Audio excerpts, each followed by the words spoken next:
ذوالفقار علی بھٹو کے لیے یا نواز شریف کے لیے یہ سارے قانونی تقاضے پورے کیے گئے تھے؟ اور کیا ہم خواہش یہ نہ رکھیں کہ جو جسٹس شوکت صدیقی صاحب بات کر رہے ہیں کہ ایک بت کو تراشا گیا 3 اداروں نے مل کے،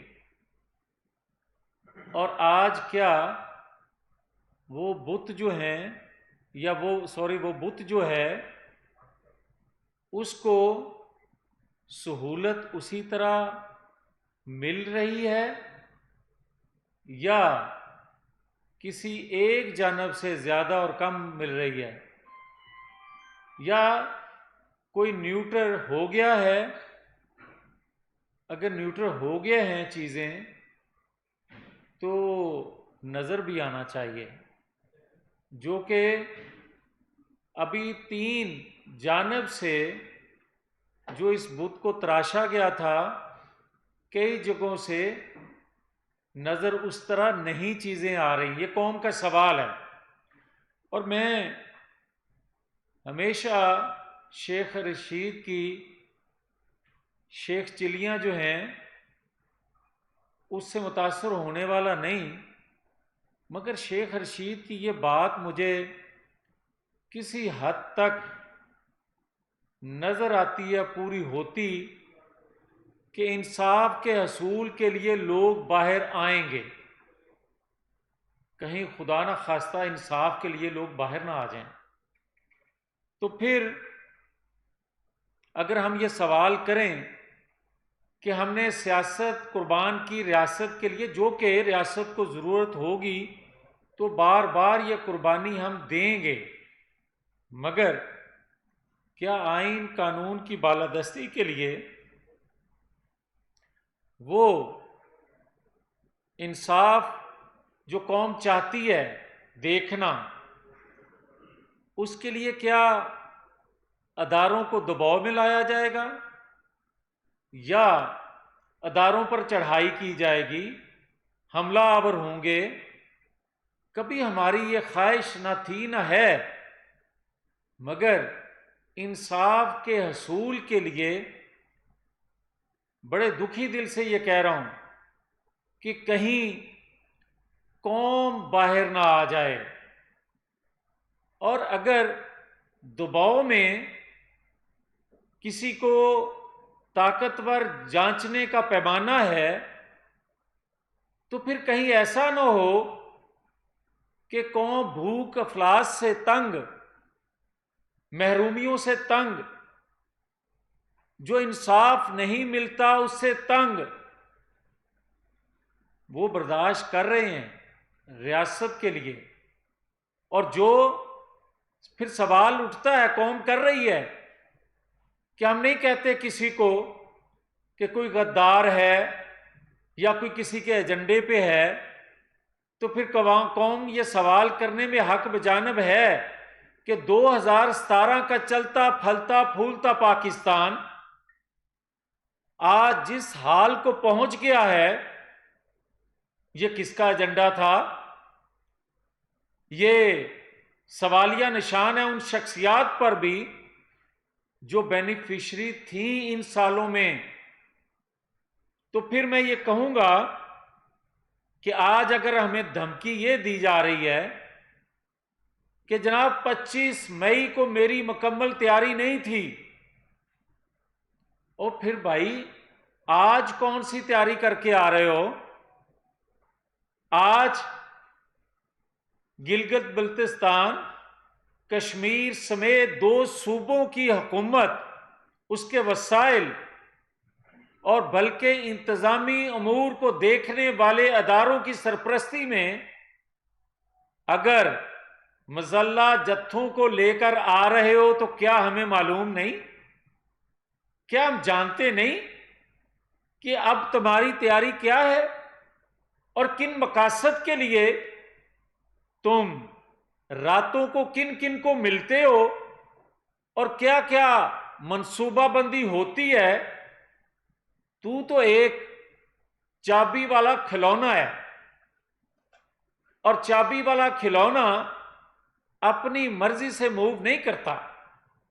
یہ ہمارے علم میں ہے کہ وہ مسلح جتھے جو لے کر آ رہے ہو ساتھ، جو تم کہہ رہے ہو کہ میں اس دفعہ تیاری سے آ رہا ہوں، کسی کو چھپنے کی جگہ نہیں ملے گی، تم لاشیں گرانا چاہتے ہو. تم راتوں کو ملتے ہو تو تمہیں کہا جا رہا ہے کہ اگر لاشیں گراؤ گے تو تھرڈ امپائر کی جانب دیکھو گے تو انگلی کھڑی ہوگی. ہم جانتے ہیں کہ تمہارے مقاصد ہیں کیا، مگر یہ مت سوچو اور یہ بھول جاؤ کہ جو اپنی سیاست ریاست کے لیے قربان کر سکتے ہیں وہ ریاست کو کبھی خطرے میں دیکھ کر خاموش رہیں گے. یہ نہیں ہو سکتا اور نہ ہونے دیں گے. بلکہ میری تو ایک ہمیشہ کہتا ہوں اور کہتا جا رہا ہوں کہ ہمیں علم ہے. ہم چاہتے ہیں کہ اداروں سے کھلواڑ کے بعد آپ مذہب سے بھی جس طرح کھلواڑ کرتے آ رہے ہو، وجہ صرف ایک ہے، آپ چاہتے ہو کہ ریاست میں خون ریزی ہو. آپ کوئی موقع، آپ کوئی سائٹ چھوڑ نہیں رہے. آپ معیشت ہو، آپ اداروں میں بیٹھے لوگوں کو دھمکیاں دو. کیا ہم نے کبھی اداروں میں بیٹھے لوگوں کو نام لے کر دھمکی دی ہوتی تو ہم اس جگہ ہوتے؟ اور کیا آج بھی قوم اگر کہہ رہی ہے کہ لاڈلا لاڈلا ہی نظر آ رہا ہے، اگر ایسا نہ ہو تو یہ جو مختلف جماعتوں سے پرندے اکٹھے کیے گئے تھے تمہارے لیے 2012 میں، اور آپ کا جو آج کا وزیر اعلیٰ پرویز لائی ہے، اس کے بقول اس نے شکایت کی تھی ایک ادارے کے سربراہ سے، تو اس کو تسلی دی گئی تھی کہ تمہیں بھی کچھ دیا جائے گا بقول پرویز الہی کے. اگر آج بھی تم لاڈلے نہ ہو تو یہ جماعت تاش کے پتوں کی طرح بکھر جائے. آج بھی ان کو تسلی دی جا رہی ہے کہ فکر نہ کرو، ہاتھ پہ گیا ہے. اگر آئین قانون سے ماورا کوئی سوچ رکھتا ہے، کوئی اس کو سہولت کاری کا کام دے رہا ہے، جو کہ ہمارے علم میں ہیں چیزیں، مگر قوم کے ریاست کے وسیع تر مفاد میں جو سیاست کی قربانی دینے کا مقصد تھا اس کو پورا کرنے کی خاطر خاموش ہیں. مگر مت کوئی سمجھے کہ تھرڈ امپائر کی انگلی کھڑی ہو اور ہم خاموش رہیں. مگر مت کوئی یہ سمجھے کہ پاکستان کے اندر تباہی و بربادی ہو جائے تو ہم خاموش تماشائی بنتے اس کو دیکھتے رہیں. ہم اس قوم کے، اس ریاست کے محافظ اداروں کے ساتھ نہیں بلکہ آگے کھڑے ہیں. ہم نے پہلے قربانی دی ہے. اور جس طرح نواز شریف نے آئین قانون کی بالادستی کے لیے اپنی جماعت میں سے بھی، سیاسی ورکروں میں سے بھی سب سے پہلے قربانی لیڈر نے خود دے کر ایک راستے کا تعین کیا، ایک راستہ دکھایا کہ آئین قانون کی بالادستی کے لیے اگر لیڈر قربانی دے سکتا ہے تو سیاسی ورکر کو بھی سوچنا ہوگا. اس لیے ہم کہہ رہے ہیں، بار بار کہہ رہے ہیں کہ ہوش کے ناخن لیے جائیں، اور اگر اس کو کوئی سہولت کاری آج بھی دے رہا ہے کسی خاص مقصد کے لیے، اور یہ بار بار جو بات کر رہا ہے نومبر کی اپوائنٹمنٹ کی بات کر رہا ہے، تو شیخ رشید، فواد چودھری اور یہ شخص فتنہ فساد کر کے اکتوبر کی جو اور اس کے بعد نومبر کی بات کرتے ہیں، یہ لاشیں گرا کے اپنا مقصد پورا کرنا چاہتے ہیں جو کسی طور ہونے نہیں دیں گے.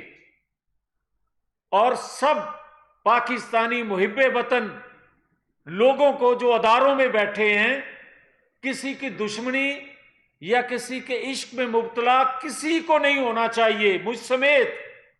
ہمیں آئین قانون کی پاسداری کرتے ہوئے اس مشکل گھڑی سے پاکستان کو نکالنا ہے، ہمیں پاکستان کو آگے لے کر جانا ہے۔ ہمارے ساتھ جو ناانصافیاں ہوئی ہم بلا سکتے ہیں اور بلا رہے ہیں، مگر پھر بھی ہمارے ساتھ ظلم ہوتا رہے اور ہم دیکھتے رہیں، وہ تو شاید برداشت کر لیتے، مگر ریاست کے ساتھ جو کھلواڑ یہ کر رہا ہے وہ برداشت نہیں ہو سکتا، نہ کریں گے۔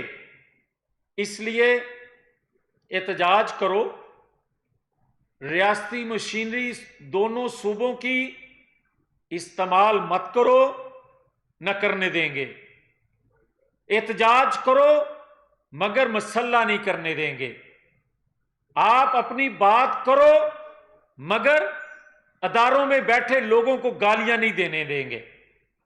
آپ اپنے مقاصد جو جمہوری ہیں اس کو پیش کرو قوم کے سامنے، مگر بار بار ڈھٹائی سے جھوٹ مت بولو، اب جواب دیں گے۔ اور کسی طور پر بھی جو تم ایک بات ذہن میں رکھو کہ جو تم کہہ رہے ہو نا کہ فائنل کال نہیں دے رہے احتجاج کی، یہ ہمیں علم ہے کہ تمہاری سہولت کاری کرنے والا یا والے تمہیں اب بھی کس امید سے رکھے ہوئے ہیں کہ شاید تیرے دباؤ میں تیری خواہشات پوری کر لی جائیں۔ اب قوم جاگ رہی ہے، اب 2022 ہے، اب 2018 نہیں ہے، یہ ذہن میں رکھیں۔ انشاءاللہ یہ پاکستان معاشی طور پر بھی، آئینی قانونی طور پر بھی، اور پاکستان کے وسیع تر مفاد کے لیے ہم ہر قربانی دیں گے، مگر غیر ملکی ملک دشمن قوتوں کا ایجنڈا پورا نہیں ہونے دیں گے۔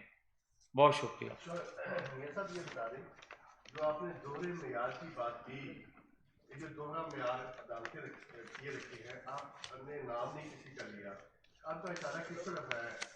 آج احسن جو اسحاق ڈار صاحب کو ریلیف ملا اس کی طرف ہے، یا کل احسن اقبال کو جو ریلیف ملا اس کی طرف ہے؟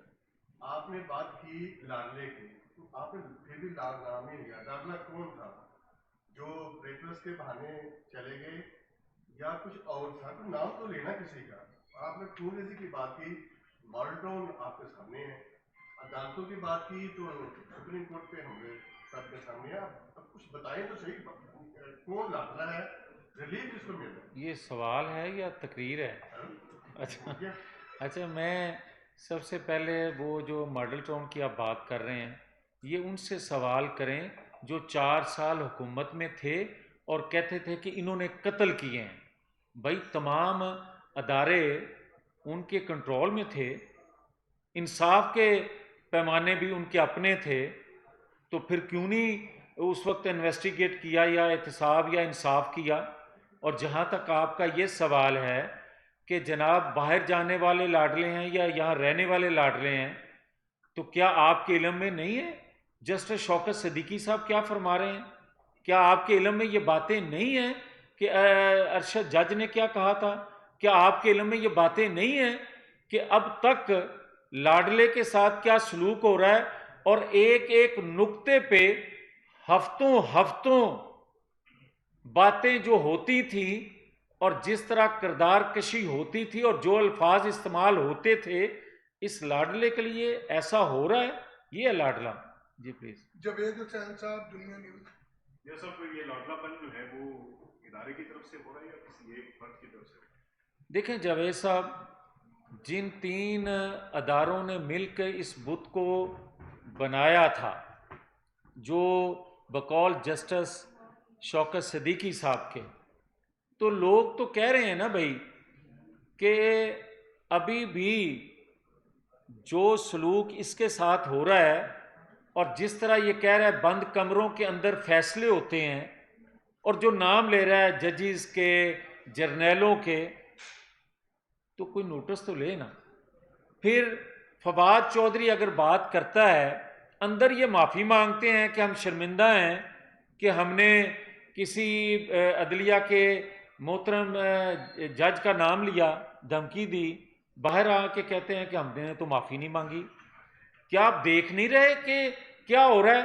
اور کیا جس طرح اس کو کہا جا رہا ہے کہ کنونس کیا جا رہا ہے کہ معافی مانگ ہی لو تو تیرے لیے بہتر ہے، کیا کسی اور کو کہا اس طرح؟ یہ ہیں وہ چیزیں جو قوم سوال کر رہی ہے۔ ہم توقع رکھتے ہیں کہ اگر کہا جا رہا ہے کہ ہم نیوٹر ہیں تو تمام ادارے نیوٹر ہو کر آئین قانون کے مطابق اس بھون میں پھنسی قوم کی امیدوں پر پورا اتریں گے۔ بہت شکریہ جی۔